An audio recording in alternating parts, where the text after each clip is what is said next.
Hello friends, welcome to our channel Dhana screen life.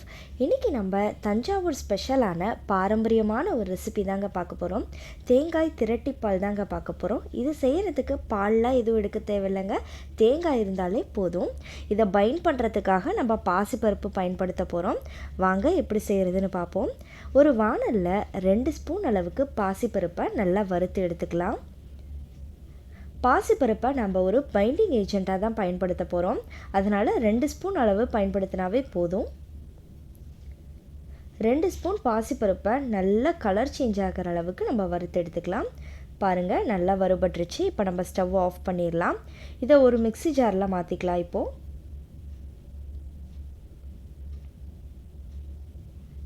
பாருங்கள் எந்த அளவுக்கு கலர் மாறி இருக்குன்னு. இதை நல்ல ஃபைன் பவுடராக நம்ம அரைச்சி எடுத்துக்கலாங்க. இப்போது இன்னொரு மிக்ஸி ஜாரில் 1 கப் அளவுக்கு தேங்காய் துருவல் நம்ம எடுத்திருக்கோம். இதோட நம்ம அரைச்சி வச்சுருக்க பாசிப்பருப்பையும் நம்ம சேர்த்துக்கலாம். இதோட கொஞ்சமாக தண்ணி சேர்த்து நம்ம அரைச்சி எடுத்துக்கலாங்க. இப்போ அரைச்ச இந்த பேஸ்ட்டோட 1/2 கப் அளவுக்கு வெல்லம் சேர்த்துக்கோங்க. 1 கப் தேங்காய்க்கு 1/2 கப் வெல்லம் சரியாக இருக்கும். இதுலேயும் கொஞ்சம் தண்ணி சேர்த்து நல்லா நைஸான ஒரு பேஸ்ட்டாக அரைச்சிக்கோங்க. கொஞ்சம் கூட குருணையாக இருக்கக்கூடாது, நல்லா நைஸாக அரைச்சிக்கோங்க.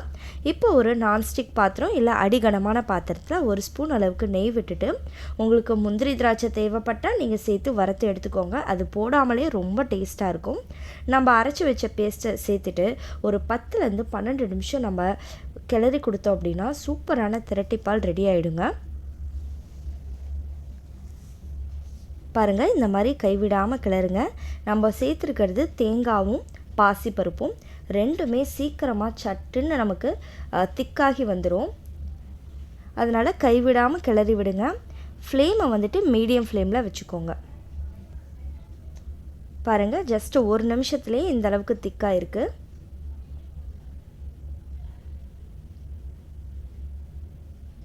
வாயில் போட்டதும் கரையிற அளவுக்கு ரொம்பவே சாஃப்டாகவும் திருநெல்வேலி ஹல்வா மாதிரி நான் கொஞ்சம் வளவளப்பாகவும் டேஸ்ட்டாக இருக்குங்க.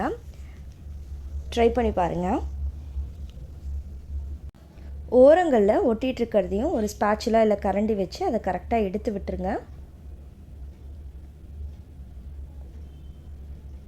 கண்டிப்பாக ஃப்ளேமை வந்து மீடியம் ஃப்ளேமில் தாங்க வச்சுருக்கணும். ஹை ஃப்ளேமில் வச்சா சீக்கிரம் அடிப்பிடிச்சிக்கும். தேவைப்பட்டால் இன்னும் 1 ஸ்பூன் அளவுக்கு நெய் கூட விடலாம். நல்லா மிக்ஸ் பண்ணி விடுங்க. கலர் சேஞ்ச் ஆகி வரும். நம்ம தேங்காய் சேர்த்துருக்கனால தேங்காயிலருந்தும் நமக்கு எண்ணெய் பிரிஞ்சு வரும். அதனால் இதுக்கு ஆயிலோ நெய்யோ அதிகம் தேவையில்லை. பாருங்கள் எந்த அளவுக்கு திக்காகி இருக்குன்னு. நம்ம வச்சுருக்க பாத்திரத்தில் ஒட்டாமல் இந்த மாதிரி விலகி வந்துச்சு அப்படின்னா ரெடி ஆகிடுச்சின்னு அர்த்தம். இப்போ நம்ம ஸ்டவ் ஆஃப் பண்ணிடலாம். நம்மளோட தேங்காய் திரட்டிப்பால் ரொம்பவே ருசியாக ரெடி ஆகிடுச்சு. நீங்களும் ட்ரை பண்ணி பாருங்கள். ட்ரை பண்ணிவிட்டு எப்படி இருந்ததுன்னு சொல்லுங்கள். ஹல்வாவோடவே ரொம்ப டேஸ்ட்டாக இருக்குங்க. நம்ம சேனலை இப்போ தான் ஃபர்ஸ்ட் டைம் பார்க்குறீங்க அப்படின்னா சப்ஸ்கிரைப் பண்ணிக்கோங்க. தேங்க்யூ.